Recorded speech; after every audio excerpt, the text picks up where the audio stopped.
దేవుని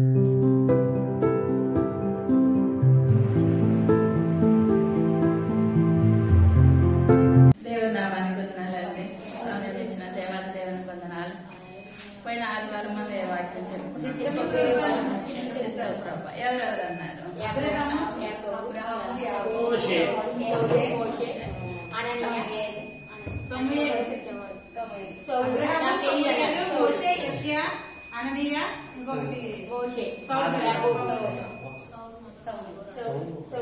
దేవుని నామానికి వందనాలు. ఈ యొక్క దినాన్ని మనం చెప్పుకునే వాక్యము అపోస్తల కార్యాలు 27వ అధ్యాయం 18వ వచనం. మిక్కిలి పెద్ద గాలి కొట్టుకునిచున్నందున మరునాడు సరుకులు పారవేయసాగిరి. మూడవ దినమందు తమ చేతులారా ఓడ సామగ్రి పారవేసిరి. కొన్ని దినములు సూర్యుడైనను నక్షత్రములైనను కనబడక పెద్ద గాలి చూ మీద కొట్టినందున ప్రాణంతో తప్పించుకుందామని ఆశ బొత్తిగా పోయాను. చాలా చిన్న ప్రార్థన చేస్తున్నాను.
లెక్కలేని వందనాలు స్తోత్రాలు చెల్లించుకుంటున్నాను తండ్రి.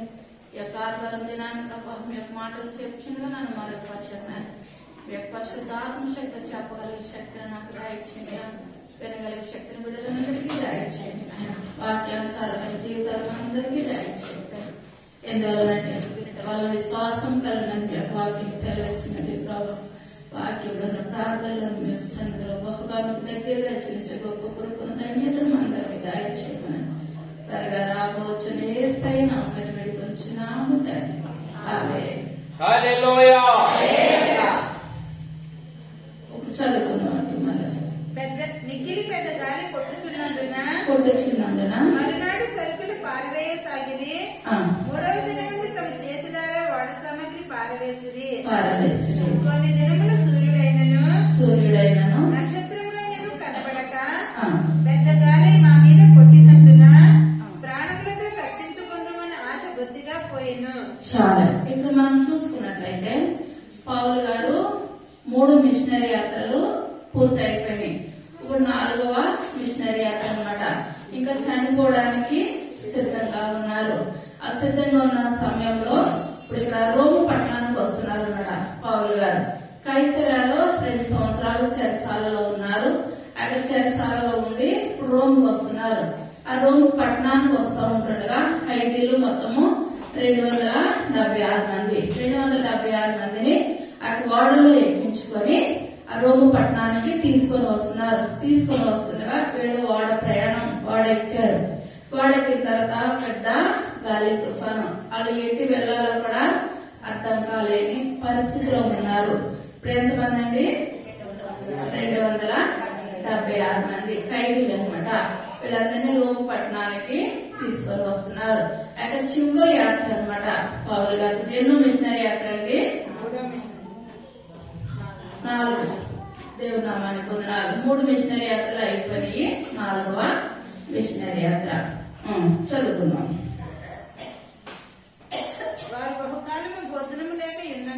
భోజనము లేక ఉన్నందున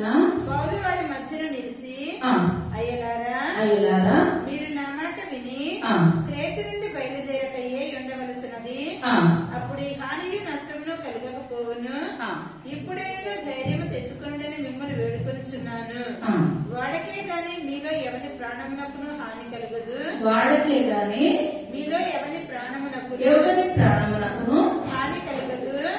నేను ఎవరి వాడను, ఎవరిని సేవించుచున్నాను. ఆ దేవుని దూత గడిచిన రాత్రి నా యొద్ద నిలిచి, పౌలా భయపడకుము, నీవు కైసరి ఎదుట నిలవవలసి ఉన్నది. ఇదిగో నీతో కూడా ఓడలో ప్రయాణమై పోవచ్చున్న వారందరినీ దేవుడు నీకు అనుగ్రహించి ఉన్నాడని నాతో చెప్పెను. కాబట్టి అయ్యలారా ధైర్యము తెచ్చుకున్నది, నాతో దూత చెప్పిన ప్రకారము జరుగునని నేను దేవుని నమ్ముచున్నాను. చాలా వీళ్ళందరూ భయపడుతున్నారనమాట. ఎటు కొట్టుకెళ్ళిపోతున్నారో కూడా అర్థం కావట్లేదు. వీళ్ళకి పగలైందో తెలవట్లేదు, రాత్రి అయిందో కూడా తెలవట్లేదు. ఇప్పుడు పగలైందని మాకు ఎలా తెలుస్తుందండి? సూర్యుడు వస్తే వెలుగు వస్తే పగలు, చంద్రుడు వస్తే రాత్రి అని తెలుస్తారు. ఇక్కడ పగలు తెలవట్లేదు, రాత్రి తెలవట్లేదు. సముద్రం మధ్యలో ఉన్నారు. ఎటు కొట్టుకెళ్ళిపోతున్నారో కూడా అర్థం కాలేని పరిస్థితి.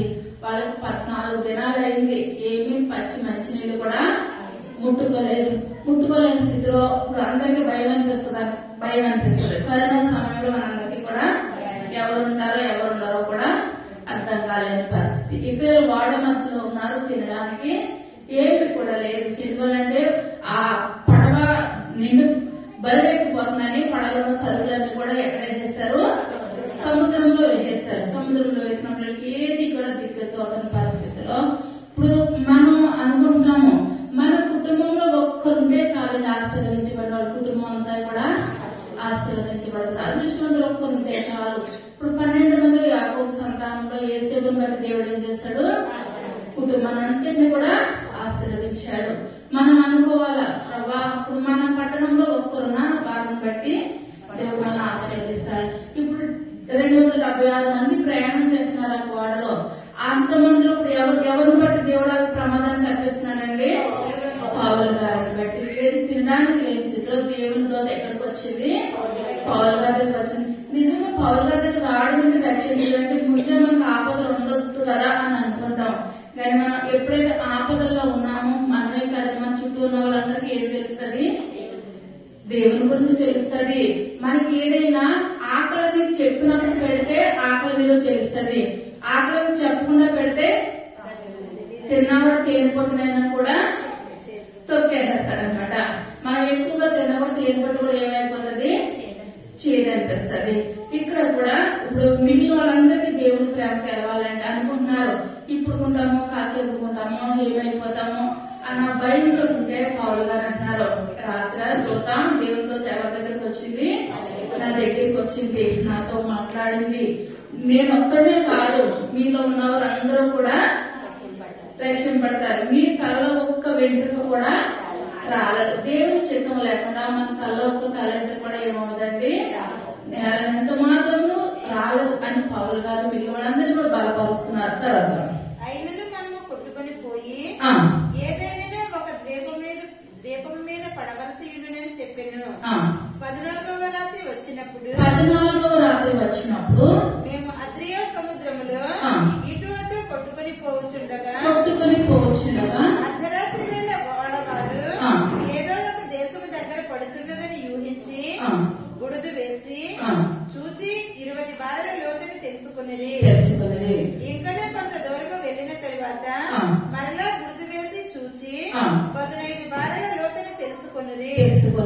ఇప్పుడు రాతి తిప్పులు గల చోట్ల పడుదునేమో అని భయపడి వారి ఓడ అమరంలో నుండి 4 లంగర్లు వేసి ఇప్పుడు వీళ్ళు 14 రోజులు అయిపోయింది. అలా ఎటు వస్తున్నారో, ఏ ప్రాంతానికి వస్తున్నారో, ఏ దేశానికి వెళ్తున్నారో కూడా వాళ్ళకే అర్థం కాలేని పరిస్థితి. లోతు ఎంతుందని అది బుడదు వేసి చూస్తున్నారు అన్నమాట. కిందకు వచ్చాయి.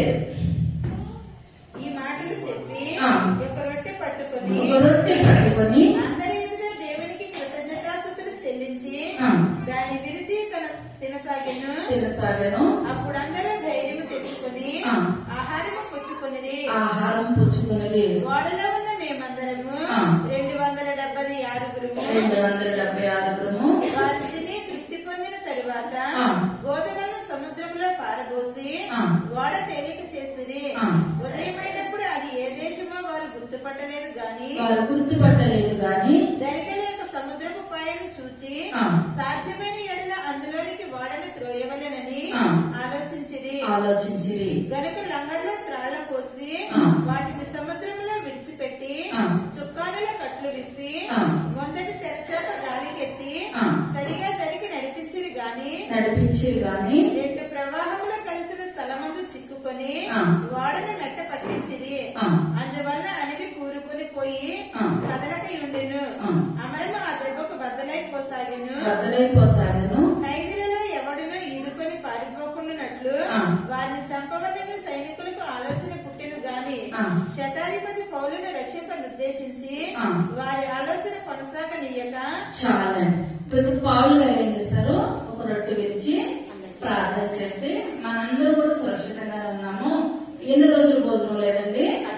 14 రోజులు భోజనం లేదు. 14 రోజులు భోజనం లేని స్థితిలో పౌలు గారు రొట్టె విరిచి ప్రార్థన చేసి ఇప్పుడు మనందరూ సురక్షితంగానే ఉన్నామని చెప్పిన తర్వాత ఇప్పుడు ఏమైందండి? ఆ వాడ అందరూ బద్దలైపోవడానికి సిద్ధంగా ఉంది. ఒక్కొక్కరు ఇప్పుడు ఏదొచ్చిన వాళ్ళు ఏం చేస్తున్నారు? దిగేస్తూ ఉంటుంటే అక్కడ సైనికులు అనుకుంటున్నారు వీళ్ళందరూ కూడా పారిపోతారు, మనం చెప్పిన మాట ఏమాత్రం కూడా వినరు, ఖైదీలందరినీ కూడా మనం ఏం చేయాలి? చంపేస్తారు. చంపేసిన తర్వాత ఇంకా వేరే ఇప్పుడు రోమాకి వెళ్ళి అక్కడ తీర్పు అది ఏమి ఉండదు అని ఆలోచన చేస్తుంటుండగా ఇప్పుడు పౌలు గారిని రక్షించాలని ఏమనుకున్నారండి? శతాధిపతి ఎవరిని కూడా చంపద్దు, అందరూ సురక్షితంగా బయటకు వద్దాం అని ప్రేరేట్ చంపితే 276 మందిని చంపేయాలి. అందులో పౌలు గారిని కూడా చంపేయాలి. కనుక ఎవరిని కూడా చంపడానికి వీలు లేదని శతాధిపతి చెప్పినప్పుడు వీళ్ళందరూ కూడా ఆ పడవలో నుంచి ఒక ఒడ్డుకి వస్తున్నారు అనమాట. 27-41 2 ప్రవాహంలో కలిసిన స్థలమందు చిక్కుకొని వాడని వెంట పట్టించిరి.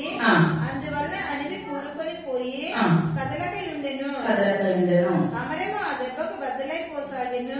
ఖైదీలలో ఎవడునో ఈదుకొని పారిపోకుండానట్లు వారిని చంపవలెనని సైనికులకు ఆలోచన పుట్టెను గాని శతాధిపతి పౌలును రక్షింపనుద్దేశించి వారి ఆలోచన కొనసాగనీయక మొదట ఈదగలవారు సముద్రంలో దుమికి దరికి పోవలననియు కడమ వారిలో కొందరు పలకల మీదను కొందరు ఓడ చెక్కల మీదను పోవాలనియు ఆజ్ఞాపించెను. ఇలాగూ అందరూ తప్పించుకుని దరిచేరిరి. తప్పించుకుని దరికి చేరారు. 27వ అధ్యాయం. మేము తప్పించుకున్న తర్వాత ఆ ద్వీపం మెలితే అని తెలుసుకుంటిమి. ఇప్పుడు 14 రోజులు కూడా వీళ్ళు ఏ దేశానికి వచ్చారో కూడా ఏమాత్రం తెలవలేదు. ఇప్పుడు వాడ బద్దలైపోయిన తర్వాత వీళ్ళందరూ తప్పించుకొని ఒట్టుకు వచ్చినప్పుడు అది ఏ దేశం అని తెలిసిందండి? మెలితే అని తెలిసింది. మెలితే అనగా అర్థం ఏంటండి? తేనె. మెలితే అనగా అర్థం ఏంటి? తేనె. తేనె అనగా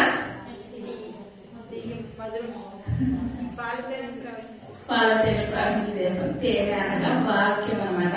తేనె అనగా ఏంటండి? వాక్యము. నీ గ్రంథాన్ని నేను భక్షించాను అని మాట్లాడుతున్నారు. ఎవరెవరు మాట్లాడుతున్నారు? ఇరిమియా భక్తులు మాట్లాడుతున్నారు, యేసుదే గారు మాట్లాడుతున్నారు, ఎజ్రా గారు మాట్లాడుతున్నారు, దావీదు భక్తులు మాట్లాడుతున్నారు. ఇప్పుడు నీ గ్రంథాలు ఏం చేసేస్తారండి? తినేస్తారు. అది తింటుండగా నోటికి ఎలా ఉన్నది? తేనెలాగా మధురంగా ఉందన్నమాట. ఈ వాక్యాన్ని నేను భక్షించాను, అది నా నోటికి తగలగా నా నోటికి ఎలా ఉన్నది? మధురముగా ఉన్నది. ఇప్పుడు చాలా మంది చదివే కొద్ది వాక్యం చదవాలి ఇంట్రెస్ట్ గా చదువుతారు. కొంతమంది ఏంటంటే ఎంత అటుదోర్లు ఇటుదోర్లు నిద్ర రాలేనప్పుడు ఏం చేస్తారు? బైబిల్ చేస్తారు. బైబిల్ చేస్తే ఎలా ఏమొచ్చేస్తుంది? ఆటోమేటిక్ గా నిద్ర వచ్చేస్తుంది. ఇప్పుడు ఈ భక్తులందరూ నిద్ర రావడానికి చదివారా? ఇష్టంతో చదివారా? ఇష్టంతో చదివారు. మనం ఏం చేయాలంటే స్నానం చేసి ఒక గదిలో కూర్చొని మన బైబిల్ మనం ఏం చేయాలి?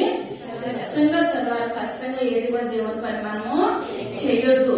ఇష్టంగా బైబిల్ మనం మోకాలు వేసి చదవాలి. ఇప్పుడు భక్తులందరికీ ఎలా ఉందంటే వాక్యాన్ని చదువుతూ నేను భక్షించేశారనమాట. భక్షించేసి చదివేస్తే అది నా నోటుకు వచ్చినప్పుడు ఎలా ఉన్నది?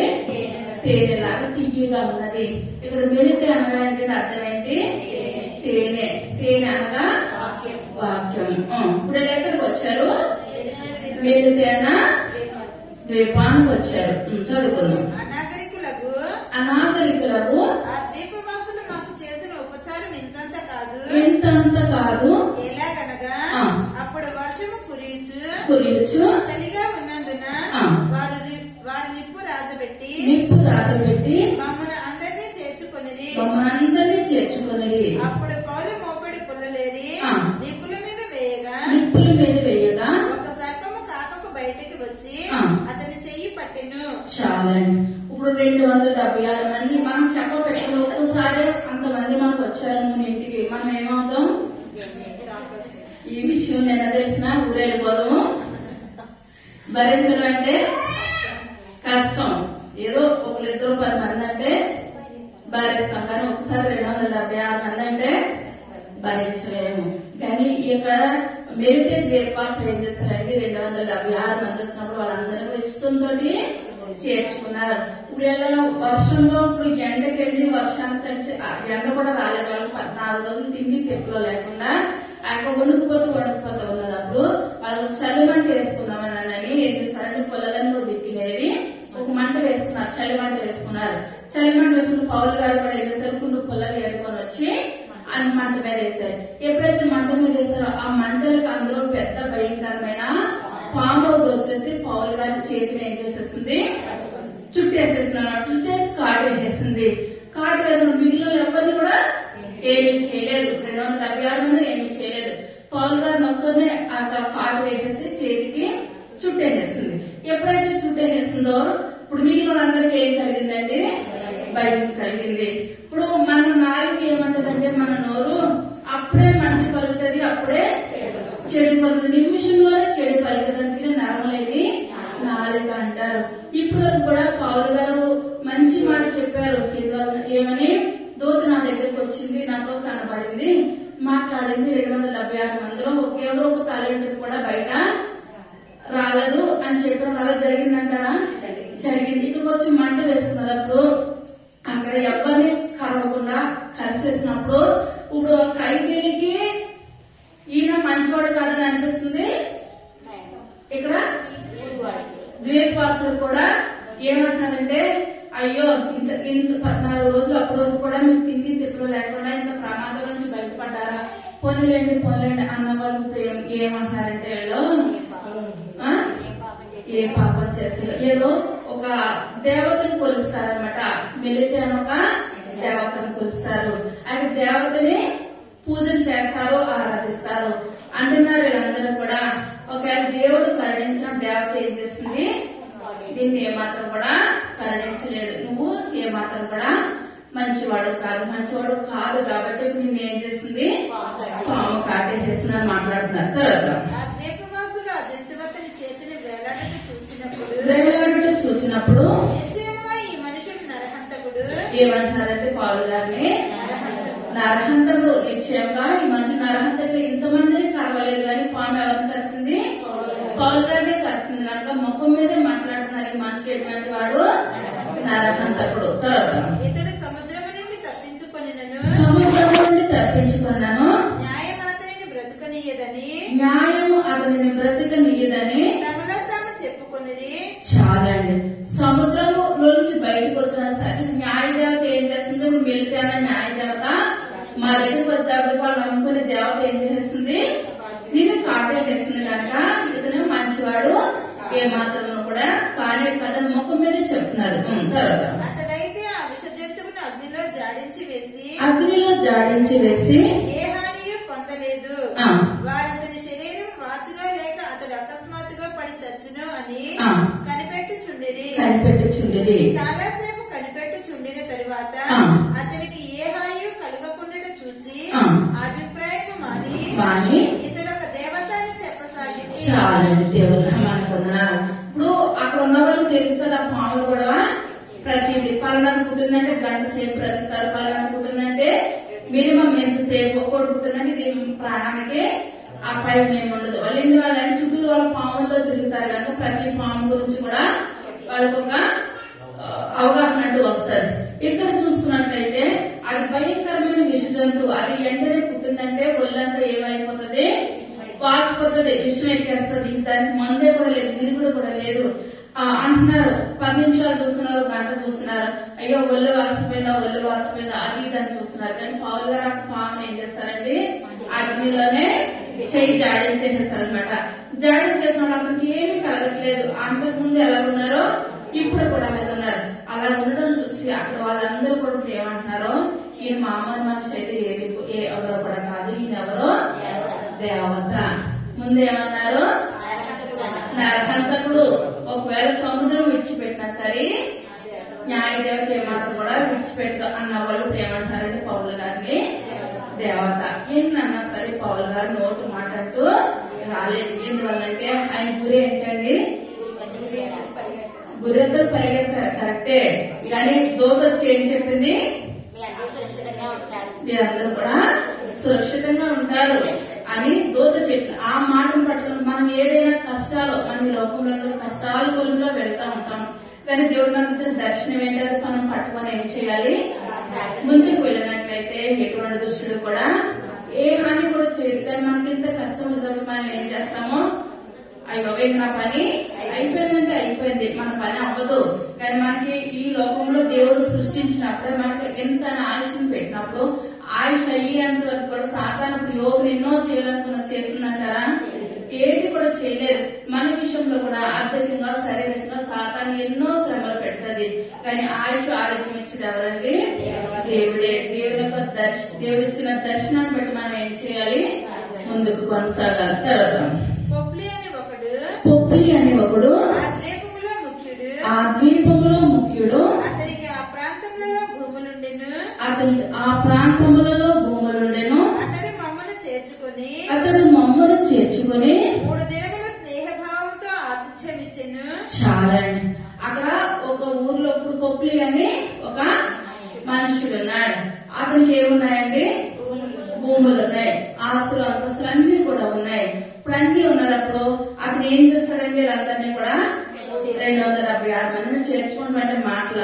ఇప్పుడు ఎన్ని భూములు ఉన్న వాళ్ళు కూడా ఆస్తులు ఉన్న వాళ్ళు కూడా మనకి ఏదైనా సహాయం చేయమని చేస్తారా, ఎంతన్నా మాకే సరిపోతలేదు, మాకే లేదని అంటారు. కానీ ఇక్కడ పోప్లి అన్న ఆయన ఇప్పుడు ఎవరికి ఆతిథ్యం ఇచ్చాడండి, ఈ పౌలు గారి ఖైదీలు అసలు మనం చేర్చుకోం, ఇంట్లో పెట్టుకుందాం ఖైదీల్ని ఏమాత్రం కూడా చేర్చుకోం. కానీ ఖైదీల్ని ఇంట్లో పెట్టుకుని 3 దినాలకి ఏం చేస్తారండి, ఆతిథ్యం ఇచ్చారు. తర్వాత అప్పుడు పొప్లి యొక్క తండ్రి జ్వరము చేతను రక్తవేది చేతను బాధపడుచు పండుకొని ఉండెను. పౌలు అతని ఎద్దకు వెళ్లి ప్రార్థన చేసి అతని మీద చేతులుంచి స్వస్థపరచెను. ఇది చూచి ఆ ద్వీపంలో ఉన్న కడమ రోగులు కూడా వచ్చి స్వస్థత పొందిరి. చాలా. ఇప్పుడు 3 దినాల ఇంట్లో అన్నపానములు చేస్తున్నారు వీళ్ళందరూ కూడా.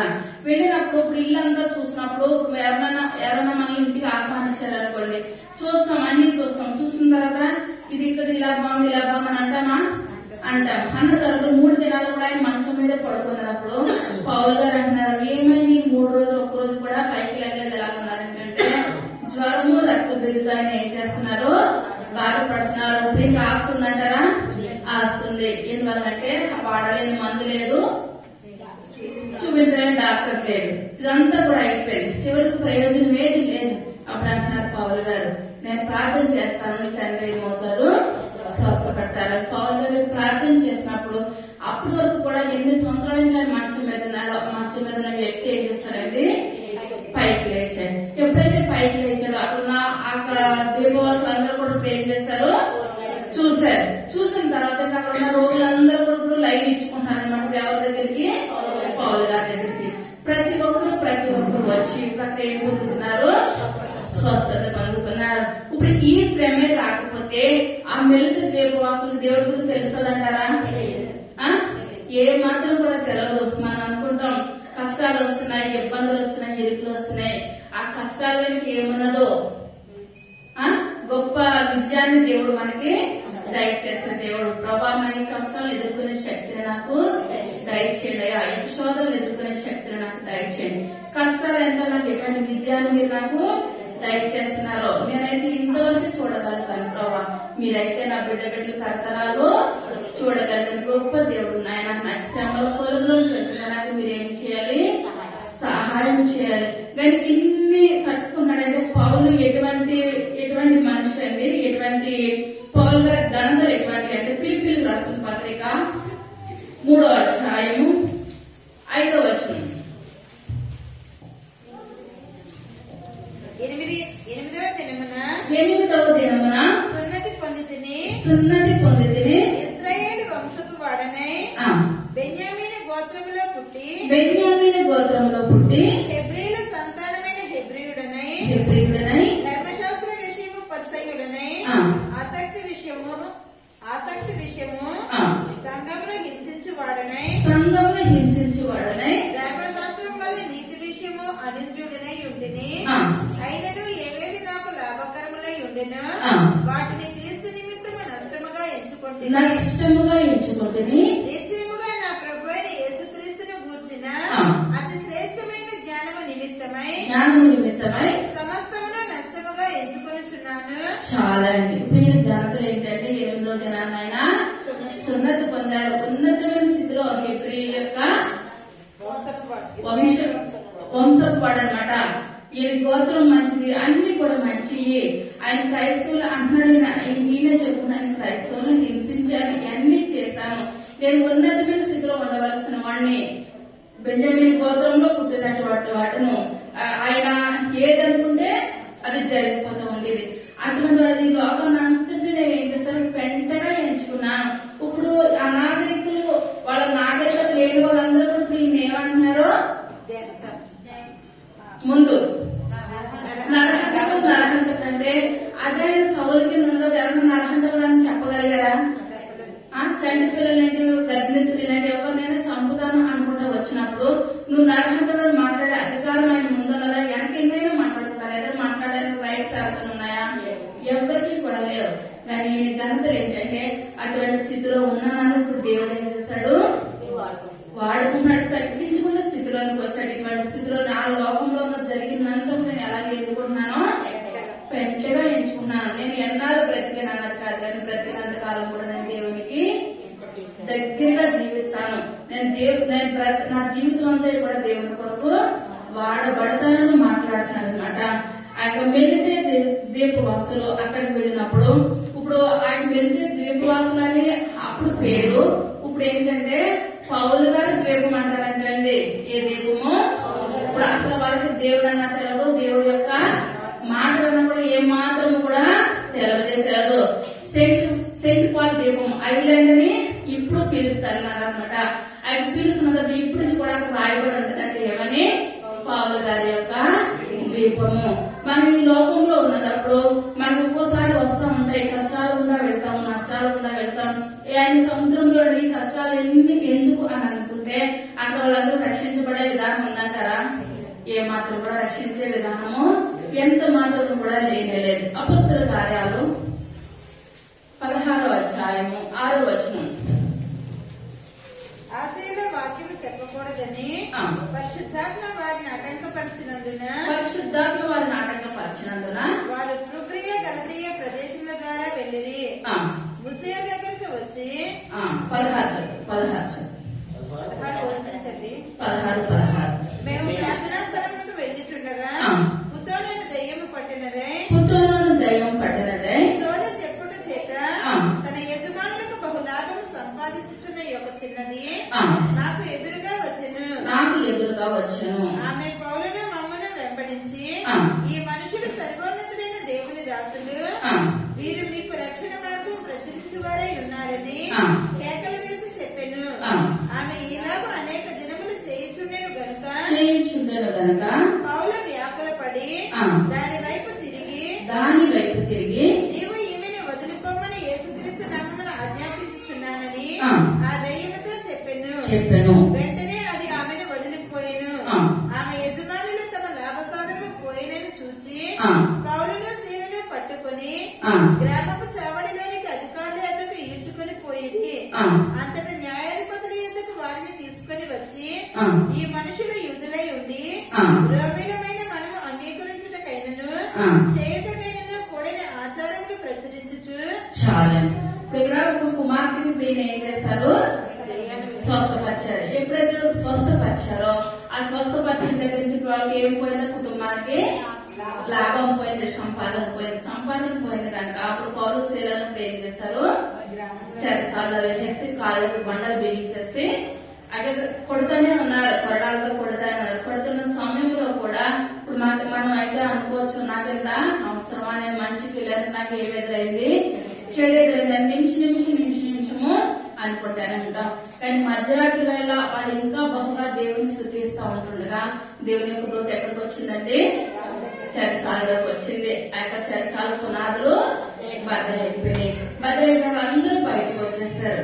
బయటకు వచ్చేసినప్పుడు ఇప్పుడు అక్కడ ఉన్న కావలాయన ఇప్పుడు ఏం చేశారు, చనిపోదామని అనుకుంటుండగా ఈయన అంటున్నారు, వీళ్ళు అంటున్నారు, మేము ఎక్కడికి వెళ్ళలేదు, ఇక్కడే ఉన్నామని చెప్పినప్పుడు ఆయన అంటున్నారు, రక్షణ పొందుకొనుటకు జైలు అధికారి నేను ఏం చెయ్యాలి అని చెప్పినప్పుడు అదే ముందైతే వింటాడు ఆయన, ఏ మాట కూడా వినడు. మనకి లోకంలో ఎన్ని కష్టాలు పడుతున్నామో దేవుని కొరకు, ఎన్ని నిందలు అనిపిస్తున్నామో, ప్రతి ఒక్క నిందకి పరలోక రాజ్యంలో ఒక్కొక్క జీవ కిరీటం, ఒక్కొక్క బహుమానాన్ని దేవుడు మనకి దయచేస్తాడు. ఇప్పుడు జైలు అధికారి ఎప్పుడైతే రక్షణ పొందుకున్నాడో కుటుంబం అంతా కూడా రక్షించబడింది. ఇప్పుడు ఈ ఆశీర్వాదాలన్నీ ఎవరికండి, పౌలు శీలలు. ఇప్పుడు ఎవరు కష్టాలు పడుతున్నారు, మంచి చేసినప్పుడు వాళ్ళందరూ కూడా దేవుని యొక్క దీవెన ఉంటది, దేవుని యొక్క గొప్ప ఆశీర్వాదం ఉంటది. మనం అనుకోవచ్చు, ఏంటి వాళ్ళకి నింద మేలు చేస్తాం కదా, వాళ్ళ కీడు చేస్తున్నారు కదా మనం అనుకున్నట్లయితే మనం చేసిన యొక్క పుణ్యము ఫలితం ఎంత మాత్రం కూడా ఉండదు. మరి ఎవరికన్నా పుణ్యం చేసినప్పుడు మనం ఎలా చేయాలంటే ఫలితం ఆశించకుండా సొనగకుండా మనం ఏం చేయాలి, సహాయం చేయాలి. 10 సార్లు తిట్టుకొని మనం సహాయం చేస్తే అది పుణ్యం అయితే ఎంత మాత్రం కూడా కానే కాదు. మొదటి పేతురు రాసిన పత్రిక 4వ అధ్యాయము 9వ వచనం. మొదటి పేతురు రాసిన పత్రిక సొనగకుండాను చాలండి. ఇక్కడ ఏమని రాయబడిందంటే, సొనగకుండా మనం ఎవరికన్నా ఒక గ్లాసులు మంచినీళ్ళు ఇవ్వండి, కట్టు నిండా ఆహారం పెట్టండి, ఒకరికి వస్త్రాలు ఇవ్వండి, ఏదైనా మన సొంతం బట్టి మనం చేయండి. మనం ఎలా చేయాలి, సొనగకుండా ఇష్టంగా మనం చేస్తేనే పుణ్యం. కష్టంగా చేసింది చేసినా ఒకటే, చేయకపోయినా ఒకటే. అలాగే కొంతమంది మనం చేసిన పుణ్యం కూడా మనం ఇష్టంగా చేస్తేనే ఆ పుణ్యం మనకి ఏమవుతుంది, కాస్తది, బిడ్డ తరాలు కాస్తది. మనం ఇచ్చిన వాళ్ళు మనం మర్చిపోవచ్చు, కానీ మన దేవుడు ఏమాత్రం కూడా మర్చిపోయే దేవుడు అయితే కాదు. మనం గ్లాసులు చన్నీళ్ళు ఎవరికైనా ఇచ్చామంటే ఆ యొక్క చన్నీళ్ళు ప్రతిఫలం మన దేవుడు మనకి ఇస్తాడు. కానీ మనం సొనిగి ఇచ్చామంటే అది ఇచ్చినామంటే ఇవ్వకపోయినా ఒకటే. ఇప్పుడు దేవాతి దేవుడు ఆదాముని సృష్టించినప్పుడు, అవ్వని సృష్టించినప్పుడు ఇప్పుడు ప్రతి ఒక్కరికి పేర్లు ఎవరు పెట్టారండి, ఆదామే పెట్టాడు. ఆదాము ఇప్పుడు సృష్టి అంతా సృష్టించిన తర్వాత ఒక్కొక్క జంతువుని ఆదాం దగ్గర తీసుకొని వచ్చాడు దేవుడు. ఆ పులిని పట్టుకొని వచ్చాడు, సింహాన్ని పట్టుకొని వచ్చాడు, ప్రతి ఒక్క జంతువుని పట్టుకొని వచ్చినప్పుడు ఆదాంతో అంటున్నాడు, ఆదామా ఇట్లన్నిటికీ నువ్వేం చేయాలి, పేర్లు పెట్టాలి. వేస్తేనే పెట్టేయచ్చు కదండి, కానీ అది మన పిల్లలు ఏదైనా గొప్ప విషయం చేశారంటే అది మనకి ఎలా ఉంటది, ఆనందంగా ఉంటది, ఘనతగా ఉంటది. ఇప్పుడు ఒక్కొక్క పేరు ఆదాం పెడతా ఉంటే పరలోక తండ్రి ఎంతో సంతోషిస్తున్నాడు. ఇప్పుడు పులి దగ్గరికి వచ్చింది, సింహం దగ్గరికి వచ్చింది, ఈ జంతువును చూసి అంటున్నాడు, ఈ పేరు బాగుంటది. పులి నువ్వు ఇక్కడి నుంచి వెళ్ళిపోయి పిలిచి నీ పేరేంటి, పులి. సింహం నువ్వు ఇక్కడి నుంచి సింహం. ఇవన్నీ కూడా పేర్లు పెడుతుంటే దేవుడు చాలా ఆనందిస్తున్నాడు. అయ్యో దీనికి ఈ పేరు కాదు, ఇది సెట్ అవ్వదు, పెట్టు అన్న మాట ఏమాత్రం అనలేదు. ఇప్పుడు పులి సింహాలు ఇవన్నీ వచ్చినప్పుడు ఆదాం ఏమన్నా చేసినాయి అంటారా, ఏది చేయలేదు. మనం దేవుని సన్నిధిలో ఉన్నట్లయితే మళ్ళీ ఏ హాని కూడా, ఏ దురాత్మ కూడా మనల్ని ఏం చేయదండి, ఏ హాని కూడా మనకు తలపెట్టదు. ఇక్కడ చూసుకున్నట్లయితే ఏ ఒక్క జంతువు కూడా వచ్చి ఆదాం దగ్గరికి రాలేదు.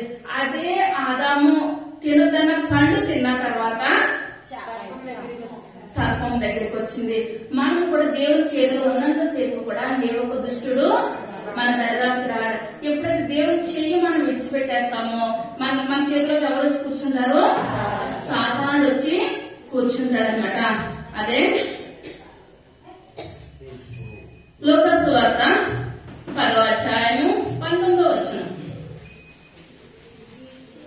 లూకాసు సువార్త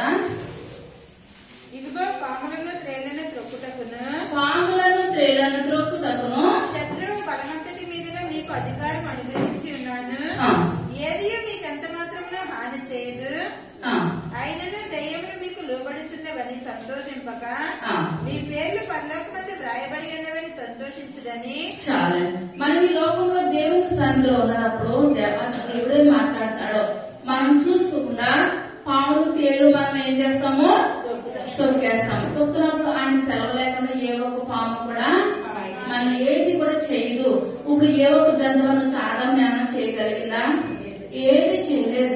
మనం రాత్రంతా పడుకున్న ఉదయాన్ని లెగిస్తున్నామంటే ఏదైనా మన దగ్గరికి రావచ్చు. కానీ ఆయన కృపను బట్టి మరొక దినాన్ని మనం చూడగలుగుతున్నాం అంటే కేవలము మన శక్తి కాదు, మన బలము కాదు, కానీ దేవుని కృపను బట్టి మనం ఏం చేస్తామండి, మరొక దినాన్ని మనము చూడగలుగుతున్నాం అంటే ఆయన ఉచితమైన కృపే. కానీ ఇప్పుడు మనం కొంతమందిని చూద్దాం, వాళ్ళు ఏది ఆశించకుండా దేవుని సన్నిధిలో వాళ్ళు ఏం చేస్తారు, ఆతిథ్యం ఇచ్చారనమాట. మనం దేవుని సన్నిధిలో ఆతిథ్యం ఇచ్చినప్పుడు మనం చేసిన పుణ్యం ఏది కూడా వ్యర్థంగా పోనిచ్చే దేవుడు అయితే మన దేవుడు ఎంత మాత్రము కూడా కానే కాదు. ఆదికాండము 18వ అధ్యాయము. మరియు మమ్రే దగ్గర ఉన్న సింధూర వనములో అబ్రహాము ఎండవేళ గుడారపు ద్వారమందు కూర్చుని ఉన్నప్పుడు యెహోవా అతనికి కనబడెను. అతడు కన్నులెత్తి చూచినప్పుడు ముగ్గురు మనుషులు అతని ఎదుట నిలబడి ఉండిరి. అతడు వారిని చూచి గుడారపు వాకిట నుండి వారిని ఎదుర్కొనుటకు పరిగెత్తి నేల మట్టుకు వంగి ప్రభువా, నీ కటాక్షము నా మీద నున్న ఎడల ఇప్పుడు నీ దాసుని దాటిపోవద్దు. నేను కొంచెము నీళ్లు తెప్పించెదను. దయచేసి కాళ్ళు కడుక్కొని ఈ చెట్టు క్రింద అలసట తీర్చుకొనుడి. కొంచెము ఆహారము తెచ్చదను. మీ ప్రాణములను బలపరచుకొనుడి. తరువాత మీరు వెళ్ళవచ్చును. ఇందు నిమిత్తము గదా ఈ దాసుని యొద్దకు వచ్చితిరనెను. వారు నీవు చెప్పినట్లు చేయుమనగా అబ్రహాము గుడారంలో ఉన్న శారా యొద్దకు త్వరగా వెళ్ళి నీవు త్వరపడి 3 మాణికల మెత్తని పిండిని తెచ్చి పిసికి రొట్టెలు చేయమని చెప్పాను. చాలండి. ఇప్పుడు ఇక్కడ మమ్మల్ని చెట్టు కింద కూర్చున్నారు. ఎవరు కూర్చున్నారు? అబ్రహాం గారు కూర్చున్నారు. అబ్రహాం గారు కూర్చున్నప్పుడు అక్కడ ఎదురుకుండా ఎవరు వెళ్తున్నారండి? ముగ్గురు మనుషులు. దేవాది దేవుడే వెళ్తుండగా అబ్రహాం గారు గుర్తుపెట్టారు. ఒక్కొక్కసారి చుట్టాలు వచ్చినప్పుడు మన ఇంటి ముందే తెలిసిన వాళ్ళు అనుకోండి వెళ్ళిపోతున్నారు అనుకోండి, మనసులో అనుకుంటామో టచ్ చేయకుండా వెళ్ళిపోతున్నారు, లేకపోలే ఉండండి ఉండనంటే మంచిదండి అంటాం. ఎందువల్లంటే భరించలేమన్నమాట. ఇక్కడ చూసుకున్నట్లయితే పరుగుని వెళ్ళారు. ఎవరు వెళ్ళారు? అబ్రహాం గారు. ఆ ఎండవేళ పరుగుని వెళ్ళి యేసుని ఎదుర్కొని, అయ్యా మా ఇంటికి రండి, కొంచెం ఆహారం. ఈయన ప్రేమతో మాట్లాడతారన్నమాట. ఒక్కొక్కసారి మనం ప్రేమతో ఆహ్వానించినట్లయితే మనం ఏం చేస్తాము, గ్లాసు చండి ఇచ్చినా చాలు ప్రేమతోటి. ప్రేమ లేకుండా మనకి ఎన్ని పెట్టినా సరే అది మనకి తినబుద్ధి కాదనమాట, వంట పట్టదు తిన్నా సరే. ఇప్పుడు ఇక్కడ అబ్రహాం గారు ప్రేమతో పిలుస్తున్నారు. ప్రేమతో పిలిచి అయ్యా మా ఇంటికి రండి అయ్యా బ్రతిమలాడుతున్నారు. బ్రతిమలాడి గర్వంగా వెనక్కి వెళ్ళి ఒక జంతువును వధించేసి తన భార్యను పిలుస్తున్నారు. తన భార్యను పిలిచినప్పుడు అప్పటికే చాలా వయసు ఎంతండి? 90 సంవత్సరాలు. ఇప్పుడు ఇక్కడ తన భార్యను పిలిచి అయ్యా దేవుని దూతలు వచ్చారు, నువ్వేం చేస్తావు, 3 మాణికల పిండి కలిపి రొట్టెలు చెయ్యి. ఇప్పుడు 90 సంవత్సరాలు వచ్చేసిన ఆ యొక్క మనిషి రొట్టెలు చేయాలంటే వెళ్ళిపోయినా శుభ్రంగా ఎలా కాకుండా నువ్వు కుదరలేవు, నన్ను కుదురొచ్చట్లేదని అంటారు. కానీ ఇప్పుడు అబ్రహాం గారు ఏం చేస్తారండి, ఇప్పుడు ఎంతో మంది పని వాళ్ళు ఉన్నారు. ఎంతమంది ఉన్నారండి? 318 మంది. ఇప్పుడు ఇంతమంది పని వాళ్ళు ఉండగా ఇప్పుడు వాళ్ళు చేయమంటే చేసేస్తారు కదా, నిమిషంలోనే రొట్టెలు చేస్తారా చేయరా? చేస్తారు. కానీ శారాకే చెప్పారు. ఎందువల్లంటే దేవుని బిడ్డలు మన కుటుంబంలోకి వచ్చినప్పుడు అది మనం చేస్తేనే ఏంటంటదండి ఆశీర్వాదకరము, దీవెనకరము. మనం ఆటలు వేసి పని వాళ్ళతో చేయించడానికి గొప్ప అయితే ఏ విషయం కూడా కానే కాదు. ఇప్పుడు ఆయన ఆశీర్వాదం పక్క వాళ్ళకి వెళ్ళడం ఎందుకు, నాకే కావాలి అనుకోవచ్చు. శారా నాకు ఇంత వయసు వచ్చింది కదా, ఇంకా నాకు పిల్లలు కలగలేదు, ఇంక దేవుడు ఏంటి ఇక మనకి ఇంకేది కూడా లేదు అని అనుకోని చేయడానికి అవసరం అని అనుకోవచ్చు. కానీ అబ్రహాం అలాగ అనుకోలేదు, శారా అలాగ అనుకోలేదు. 3 మాణికల పిండి మెత్తగా కలిపామే తెలియని చేసింది. ఈలోగా ఆహారము కూర సిద్ధపరిచేసారు అబ్రహాం గారు. ఇప్పుడు దేవుని బిడ్డలు వచ్చినప్పుడు వాళ్ళిద్దరు ఏం చేస్తారని ఇష్టంతో ప్రేమగా ఆతిథ్యం ఇచ్చారు. తర్వాత మరియు అబ్రహాము పశువుల మందకు పరిగెత్తి ఒక మంచి లేత దూడను తెచ్చి ఒక పనివాడికి అప్పగించెను. వాడు దాన్ని త్వరగా సిద్ధపరచెను. తరువాత అతడు వెన్నను పాలను తాము సిద్ధము చేయించిన దూడను తెచ్చి వారి ఎదుట పెట్టి వారి భోజనము చేయుచుండగా వారి యొద్ద ఆ చెట్టు క్రింద నిలుచుండెను.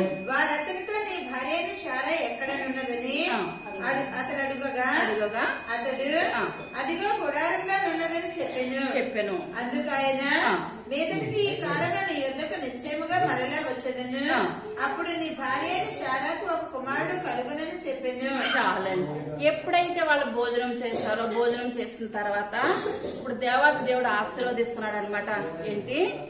వచ్చి సంవత్సరానికి నీకు కుమారుడు పుడతాడు. దేవుని నామానికి వందనాలు. ఇప్పుడు వీళ్ళిద్దరు ఇష్టంతో ఇచ్చారు ఆతిథ్యం, కష్టంతో ఇచ్చారు ఆతిథ్యము, ఇష్టంతో ఇచ్చారు. మనం ఏ పనైనా సరే ఇప్పుడు మనం బైబిల్ కూడా మనం ఏం చేయాలి?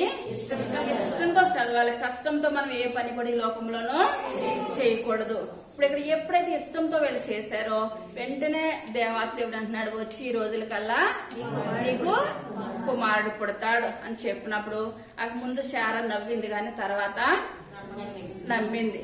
దేవుడు ఏం చేస్తాడని వచ్చే సంవత్సరాల కల్లా మంచి కుమారుణ్ణి అబ్రహాంకి దయచేస్తాడు.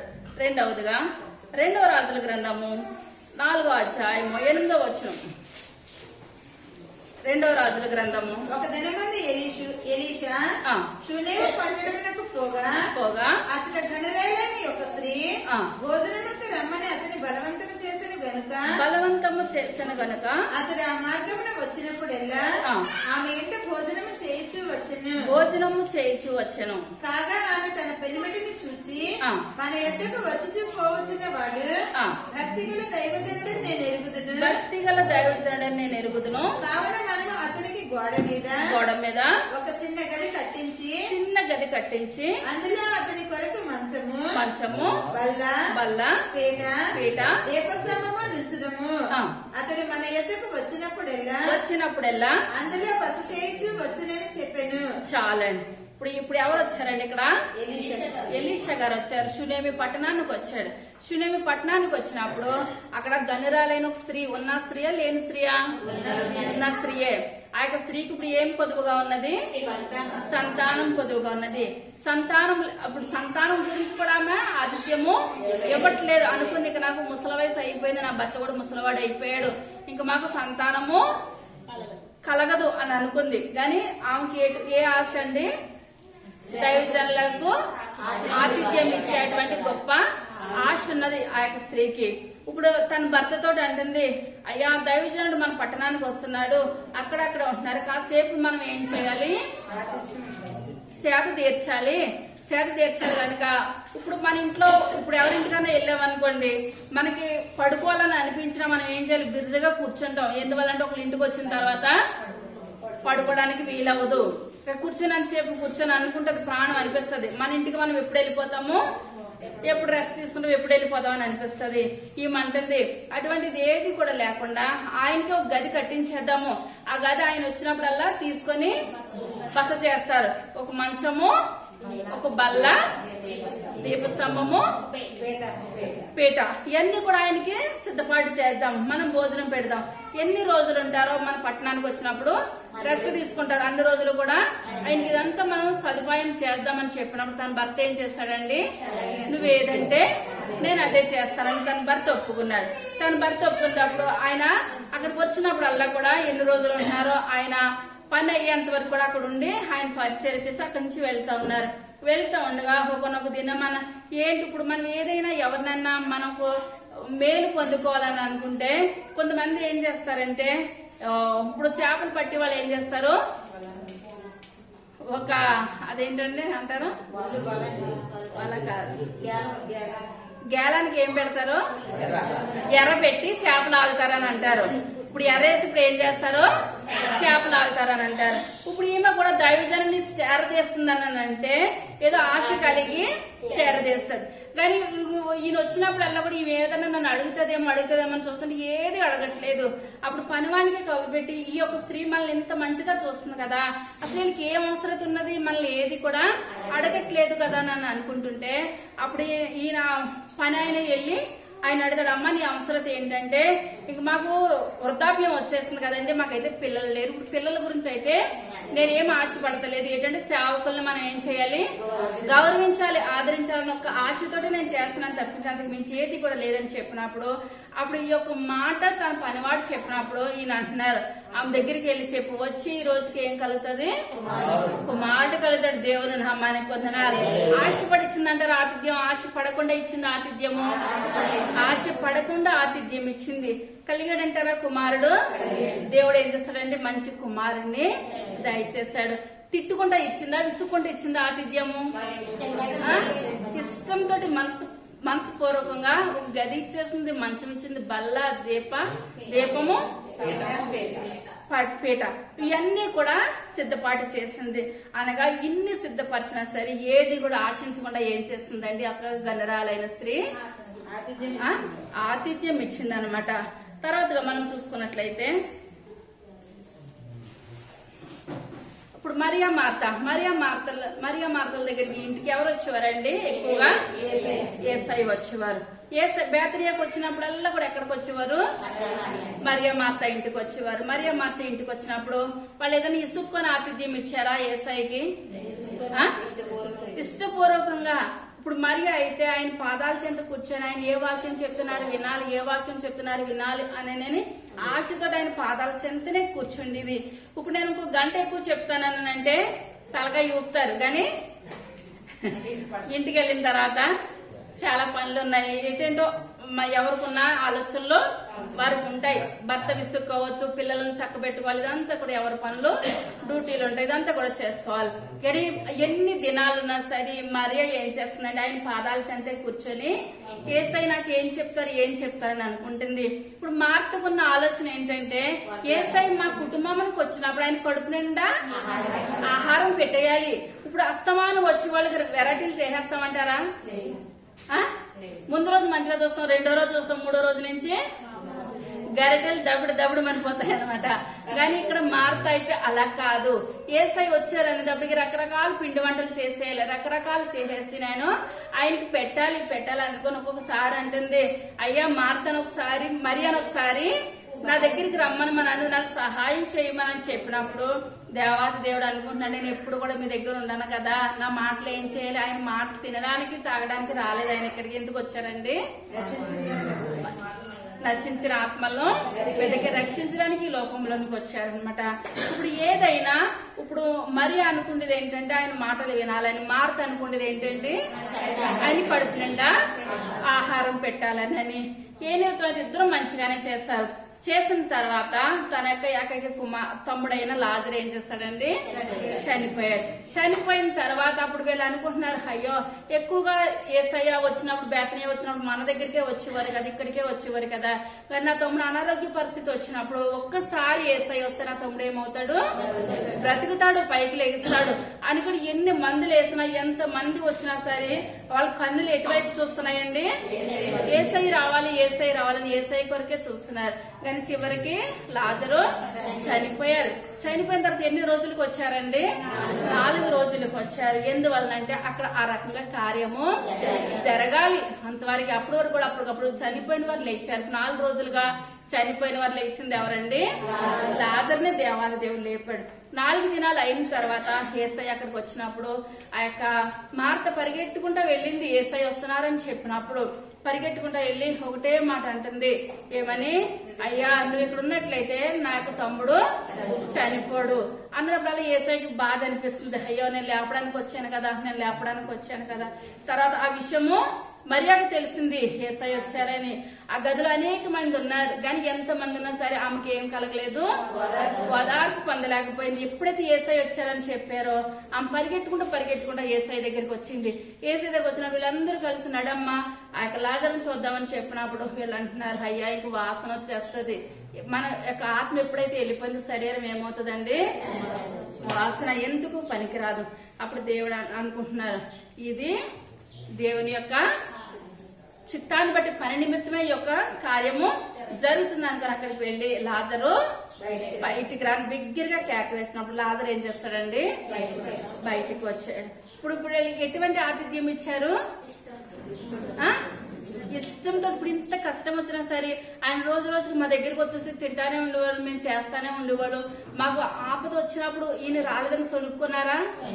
ఆయన వస్తే నా తమ్ముడు బ్రతికునని అన్నారు అంతే తప్పించి వాళ్ళు ఇప్పుడు ఎటువంటి ఆతిథ్యం ఇచ్చారండి? యేసయ్యకి ఇష్టంతో ఆతిథ్యం ఇచ్చారు. మనం కూడా ఇష్టంతో కనుక మనం దైవజనులు మనం చేరదీసి ఆతిథ్యం ఇచ్చినట్లయితే మనం చేసిన పుణ్యం ఈ లోకంలో ఏది కూడా వృధాగా పోనిచ్చే దేవుడైతే మన దేవుడు ఎంత మాత్రమును కూడా కానే కాదు. ఆ యొక్క చివరిగా 2 సమూయేలు గ్రంథము 17వ అధ్యాయము 27వ వచనం. దావీదు మహనయీమునకు వచ్చినప్పుడు అమ్మోనీయులు రబ్బా పట్టణపు వాడైన నాహోషు కుమారుడగు శోభయును లోదేబారు ఊరివాడగు అమ్మయ్యేలు కుమారుడైన మాకీరును రోగిలీము ఊరివాడును గిలాదీయుడునైనా బర్జిల్లయ్యు అరణ్యమందు జనులు అలసిన వారై ఆకలి కొని దప్పికొని ఇందులని తలంచి పరుపులు పాత్రలు కుండలు గోధుమలు ఎవల పిండి వేసిన గోధుమలు కాయధాన్యములు చిక్కుడుకాయలు పేలాలు తేనె వెన్న గొర్రెలు జున్ను ముద్దలు దావీదును అతని యొద్దనున్న జనులను భోజనం చేయుటకే తీసుకుని వచ్చింది. చాలండి. ఇప్పుడు ఇక్కడ మనం చూసుకున్నట్లయితే ఇప్పుడు అబ్షాలోము తరుముకొస్తున్నాడు ఎవరిని? దావీదుని. తన తండ్రిని చంపాలని తరుముకొస్తున్నది. అప్పుడు దావీదు దగ్గర చాలా జనాలు ఉన్నారు. వీళ్ళందరూ కూడా ఇప్పుడు ఏం చేస్తున్నారు? పరుగున వస్తున్నారు. ఆ పరుగున ఆ కొండలంటే గుట్టలంటే వస్తున్న సమయంలో దావీదు మహారాజు పలానా చోటు ఉన్నారు, వీళ్ళకి సైన్యానికి తినడానికి తిండి లేక ఉన్నారు, బాధపడుతున్నారని తెలుసుకున్నప్పుడు ఎవరెవరంటే ముగ్గురును సోబీను మాకీరు బర్జిల్లాయి వాళ్ళ ముగ్గురు కూడా ఇప్పుడు ఏమేమి పట్టుకొచ్చారండి దావీదు దగ్గరికి? అన్ని రకాలు. వాళ్ళు పడుకోవడానికి పరుపులు కూడాను. ఆ యొక్క దినాల్లో పరుపులు అంటే మాటలా? కొండల్లో గుట్టలో వేసుకోవడానికి పడుకోవడానికి దావీదు మహారాజు అంత గొప్ప దావీదు ఇలా తిరుగుతూ ఉన్నాడు. కాళ్ళకి కూడా చెప్పులు కూడా లేని స్థితిలో తిరుగుతూ ఉన్నాడని తెలుసుకొని ఇప్పుడు ఏం చేస్తారండి? ఇవన్నీ కూడా పట్టుకొని వచ్చారు.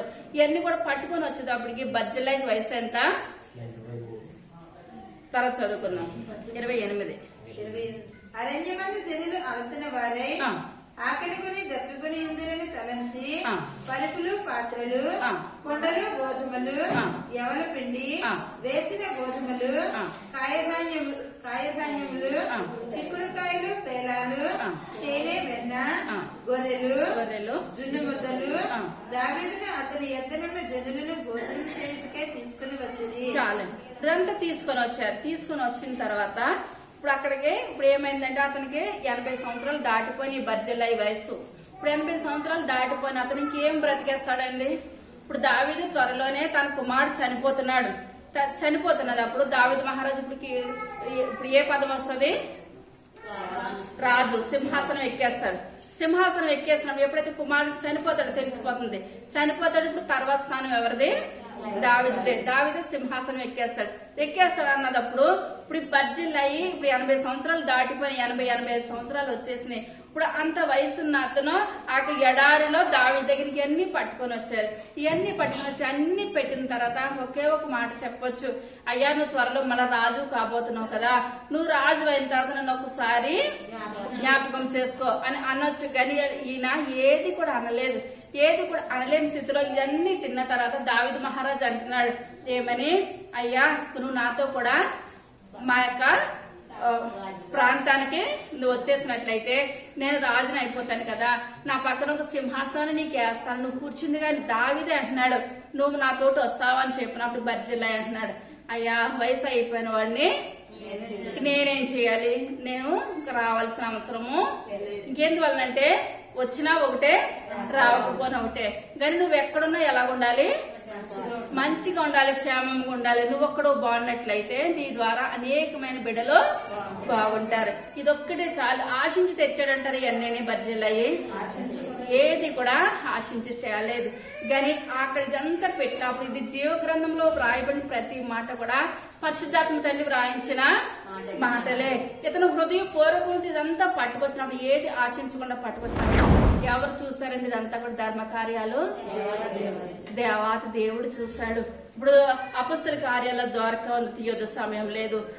తన దేని ద్వారా చేసిందండి ధర్మ కార్యాలు? ఆ రోజుల్లో మిషన్ లేదు, సూది దారం. సూది ద్వారా ఏం చేసింది? సూది దారం ద్వారా అనేకమైన బిడ్డలకి ఏం చేసింది? బట్టలు కుట్టింది. బట్టలు కుట్టినప్పుడు ఆమె ఒక్కొక్క దినాన్ని చనిపోయినప్పుడు ఆ రాత్రంతా కూర్చొని అక్కడ వాళ్ళందరూ కూడా ఏమంటున్నారు? అయ్యో ఏం కుట్టినా ఈ జాకెట్ ఏం కుట్టిందే, ఈమె చాలా మంచిది అని చెప్పుకున్నప్పుడు అక్కడ పేతురు గారు అక్కడికి వచ్చినప్పుడు అక్కడ ప్రార్థన చేయగా ఏమైందండి? బ్రతికింది. మన ధర్మ కార్యాలు మనల్ని ఏం చేస్తాయి? బ్రతికిస్తాయి. మన ధర్మ కార్యాలు మనకి ఎలా మిగిలిపోతాయండి? సాక్షిగా మిగిలిపోతాయి. మనం ఈ లోకంలో మనం ఉండడం, మనం తింటాం కాదు కానీ మనం ఏం చేయాలి? ఎదుటి వాళ్ళకి సహాయం చేసే కృప దేవుడు మనకు దయచేయాలి. ఎలా సహాయం చేయాలండి? ఇష్టపూర్వకంగా, హృదయపూర్వకంగా. అది సొనికి చేసినట్లయితే పరిశుద్ధ గ్రంథములకు వాళ్ళు ఎక్కుతారా? ఏ మాత్రం కూడా ఎక్కరు. మనం ఏ పని చేసినా సరే మనం ఎలా చేయాలండి? ఇష్టంతో చేయాలి. మరలా మూలవాక్యానికి వచ్చేద్దాం. అపొస్తల కార్యాలు 28వ అధ్యాయము. మరియు వారు అనేక సత్కారములతో మమ్మల్ని మర్యాద చేసి మేము వాడ ఎక్కి వెళ్ళినప్పుడు మాకు కావలసిన వస్తువులు తెచ్చి వాడలో ఉంచిరి. 3 నెలలైన తరువాత ఆ ద్వీపమందు శీతాకాలం అంతయు గడిచాలి. ఇప్పుడు ఇక్కడ ఉన్న వాళ్ళందరూ కూడా మిలితే అన్న ద్వీపవాసులందరూ కూడా ఇప్పుడు వీళ్ళు బయలుదేరి ఇప్పుడు అక్కడ ఎవరు స్వస్థపడ్డారండి? పొప్లి అనగా ఎవరండి? దానికి అర్థం ఏంటి? పొప్లి అనగా ప్రధానుడు అనమాట. ఇప్పుడు ఆ పట్టణంలో అతను ఎటువంటి వాడు? ప్రధానుడు. భూములు కలిగిన వాడు, ఘనత కలిగిన వాడు, ప్రధానమైన స్థానంలో ఉన్నాడు. అతను ఎప్పుడైతే స్వస్థపడ్డాడో ఆ పైకి లేచిన తర్వాత ఇప్పుడు వీళ్ళందరూ కూడా ఇప్పుడు మళ్ళా 276 మంది మళ్ళా ప్రయాణం అయ్యి వచ్చేస్తున్నారు. రోమకు వచ్చేస్తున్నారు, రోమ పట్టణానికి వచ్చేస్తుండగా ఇప్పుడు వీళ్ళు ఎన్ని రోజులు ప్రయాణం చేయాలో, వీళ్ళకి వాడలో ఎటువంటి సరుకులు లేవు, సామాన్లు లేవు అని అనేసి ఇప్పుడు ఏం చేస్తారంటే పౌలు గారికి ఇప్పుడు ఇవన్నీ కూడా వాళ్ళు ఏం చేస్తారండి? నాగరికత ఉన్నదా? నాగరికత లేదా? వాళ్ళకి నాగరికత లేదు, ఏది కూడా తెలియదు. కానీ ఏది తెలలేని వాళ్ళు ఎటువంటి ఆతిథ్యం ఇచ్చారండి? ఇష్టపూర్వకంగా ఇచ్చారు, మనసుపూర్వకంగా ఆతిథ్యం ఇచ్చారు. మళ్ళా పౌలు గారు వెళ్తుండే ఆ సముద్రం వరకు వచ్చారు. వచ్చి వాళ్ళ దగ్గర గోధుమలు ఉంటే గోధుమలు, ఏది ఉంటే అది ఇప్పుడు ఏం చేస్తారో వాడలో పెట్టారు. వాడలో పెట్టి ఇంకా వాళ్ళకి అప్పటి వరకు వాళ్ళు ఏ దేవతను పూజిస్తున్నారు? న్యాయ దేవత. ఇప్పుడు న్యాయ దేవతను పూజిస్తున్నారు, ఏసైని పూజిస్తున్నారా? ఏసైని. ఎప్పుడైతే ఏసైని పూజించారో అక్కడ పొప్లి అన్న ఆయన ఇప్పుడు ఏం చేస్తారంటే అండి, బిషప్ అనగా ఒక సేవకులందరిలో ఒక ఘనత అనమాట, ఒక ఉన్నతమైన స్థితి. ఇప్పుడు ఆయనకి దేవుడు ఎటువంటి పోస్ట్ ఇచ్చాడండి? బిషప్ అన్నమాట. పెద్ద దైవ సేవకుడు అయిపోయాడు ఆ పోప్లి అన్న ఆయన. దైవ సేవకుడు అయిపోయి అక్కడున్న ఏ ప్రాంతం అది? మెలితే ప్రాంతం అంతా కూడా ఇప్పుడు మార్చివేయబడిపోయింది. అప్పటి వరకు కూడా ఏ దేవతను పూజించేవారు వాళ్ళు? న్యాయ దేవతనే. ఇప్పుడు ఎప్పుడైతే ఘనత కలిగిన అతను దేవుని వాక్యాన్ని పట్టుకున్నాడో, దేవుని యొక్క సేవను పట్టుకున్నాడో, అక్కడ ఎటువంటి విగ్రహారాధన కానీ ఎటువంటి సాతానం కానీ ఎంత మాత్రమును కూడా చోటు లేదు, స్థానం లేదు. మనం ఇప్పుడు పండుగ దినాల్లో ఉన్నాము, సంతోషకరమైన దినాల్లో ఉన్నాము. ఒక్కొక్కసారి డిసెంబర్ నెలను సాతాన్ ఏం చేస్తుంది అంటే రకరకాలుగా ఏలుబడి చేస్తూ ఉంటది. మనం సంతోషంగా ఉండడం సాతానికి ఎంత మాత్రం కూడా ఇష్టం ఉండదు కనుక మన శ్రమల పాలు, కష్టాల పాలు, అవమానాల పాలు. ఎందువల్లంటే నీ దేవుడు ఏం చేస్తాడు అని అనాలని అనేసి రకరకాలుగా ఏలుబడి చేస్తూ ఉంటది. కానీ మనం ఏం చేయాలండి? గట్టిగా మనం ప్రార్థన చేయాలి. ప్రభా నా కుటుంబంలో కానీ నా సంఘంలో కానీ సాతానికి ఎటువంటి స్థానం ఇవ్వద్దయ్యా, ఎటువంటి చోటు ఇవ్వద్దు. మనం ఏం చేయాలి? బలంగా దేవుని సన్నిధిలో వాడబడాలి. అదే పౌలు గారు ఫస్టే ఇంత 14 రోజులు భోజనం లేకుండా ఏది లేకుండా ఇన్ని కష్టాలు పడినప్పుడు మనకు అనిపిస్తుంది, నాకొక్కడికి ఇంత అవసరమా? నేను ఒక్కడే కష్టపడి కుటుంబాన్ని అంతటినీ ఏదాలంటే భర్తకి ఏమనిపిస్తుంది అండి? ఇసుకుదాల బాధ. ఇంటికి వచ్చేవాడికి మనం మాట వినకపోయినా చేయకపోయినా వాళ్ళకి ఏమనిపిస్తుంది? ఉదయం నుంచి కష్టపడ్డాను కదా నేను ఇంటికేనా అని బాధ అనిపిస్తుంది. అదే పౌలు గారికి 14 రోజులు ఏది లేకుండా ఆ యొక్క ప్రయాణంలో అలాగే అలసిపోయిన తర్వాత యేసయ్య నాకు ఇంత అవసరం ఒక్క మాట అయినా మాట్లాడారండి. యేసయ్య ఈ లోకంలోనికి వచ్చినప్పుడు ఆయన అవమానించారు, నిందల పాలు చేశారు, అవమానాల పాలు చేశారు. ఆయన అలాగ అన్నట్లయితే మనకి ఒక దినాన్ని మనందరం దేవుని మందిరంలో కూర్చోగలుగుతామా? ఆయన మాటలు వినగలుగుతామా? ఆయన ఆరాధించగలుగుతామా? ఏది కూడా చేయలేము. కానీ ఇప్పుడు మనం ఏం చేయాలి? సణుకు కొనకుండా ఇష్టంగా మనం ఆతిథ్యం ఇచ్చినట్లయితే, ఎవరు ఆతిథ్యమైనా సరే ఆతిథ్యం ఇచ్చారు, వాళ్ళకి దేవుడు కృప చూపించలేదు, ఆశీర్వాదం ఇవ్వలేదు అన్న వాళ్ళు ఎవరైనా మన బైబిల్ గ్రంథంలో ఉన్నారండి? ఎవరు కూడా లేరు. మనము కూడా దేవుడు అంటున్నాడు, కుడి చేతి ఇచ్చినది ఎడమ చేతి తెలవద్దు. మనం చేసిన సహాయము మన బిడ్డలకి ఏమవుతుందండి? ఆశీర్వాదకరంగా ఉంటది, దీవెనకరంగా ఉంటది. అందరూ పైకి లేసి నించున్నట్లయితే చిన్న ప్రార్థన చేసుకుందాం. సర్వశక్తి కలిగిన తండ్రి, కృప కలిగిన తండ్రి, దయగలిగిన నాయన, మీ యొక్క దయగలిగిన శ్రేష్టమైన నామాన్ని బట్టి ప్రభా లెక్కలేని వందనాలు స్తోత్రాలు చెల్లించుకుంటున్నాను తండ్రి. గొప్ప దేవా, మీ యొక్క సన్నిధిలో నాయన మిలితే ద్వీపవాసులు ప్రభా, నాగరికులు నాయన, నాగరికత లేని వాళ్ళు ప్రభా అయ్యా 276 మందిని చేర్చుకున్నారు ప్రభా, ఆతిథ్యం ఇచ్చారు నాయన. వాళ్ళందరి పేర్లు నాయన మీ యొక్క జీవగ్రంథంలో లెక్కించబడినాయి ప్రభా. అయ్యా అబ్రహాం ఆతిథ్యం ఇచ్చాడు, అయ్యా కుమారుని పొందుకున్నాడు ప్రభా. అయ్యా గనురాలైన స్త్రీ నాయన శూనేమి పట్టణంలో ప్రభా అయ్యా సేవకుడు చేర్చుకున్నాయా. అయ్యా మంచి కుమారుని పొందుకున్నది రాజా, మీకు వందనాలు చెల్లించుకుంటున్నాం తండ్రి. అయ్యా మరి ఆ మార్తలు ప్రభా నాయన మీకు ఆతిథ్యం ఇచ్చారు బాబు. అయ్యా చనిపోయిన లాజరు లేపబడ్డాడు నాయన. అయ్యా నాయన బాబు బర్జిల్ అయ్యి బాబు మాకీరు నాయన. అయ్యా నాయన శోభిన బాబు వీళ్ళ దావీదుని చేర్చుకున్నారు ప్రభా, జీవ గ్రంథాలు వాళ్ళ పేరు లిఖించబడి అయ్యా మీ యొక్క సన్నిధిలో గ్లాసు చన్నీళ్ళు ఇస్తే చాలు ప్రభా, పరలోకంలో నాయన గొప్ప లెక్క ప్రభా. అది మేము ఇష్టపూర్వకంగా ఇవ్వాలి నాయన, కష్టంగా మేము ఏది చెయ్యలేము ప్రభా. అయ్యా ఇంతవరకు నాయన విన్న వాక్యాన్ని బట్టి మీకు వందనాలు నాయన. మీ యొక్క సన్నిధిలో దీవెనకరంగా వర్తిలే కృపను దయచేయండి అయ్యా, ఆశీర్వాదకరంగా వర్తిలే కృపను దయచేయండి. విన్న వాక్యం వ్యర్థంగా పోవద్దు నాయన. అయ్యా మేము ప్రతి ఒక్కరు నాయన పండగ దినాల్లో ఉన్నాం ప్రభా, మీకు ఆతిథ్యం ఇచ్చే గొప్ప కృపను ధన్యతను దయచేయమని ఈ యొక్క ఆరాధన ఆదరించేంతవరకు నాయన మీరే తోడుగా నడుగున్న విధానాన్ని బట్టి మీకు వందనాలు ప్రభా. ఇంకా జరుగుతున్న కార్యక్రమం అంతట్లో ఆయన మీరే ఉండి మీరే మాట్లాడి మహిమ ఘనత ప్రభావాలు పొందమని త్వరగా రాబోచున్న యేసయ్య నామమున పెట్టి పెట్టుకుంటున్నాము తండ్రి. ఆమేన్.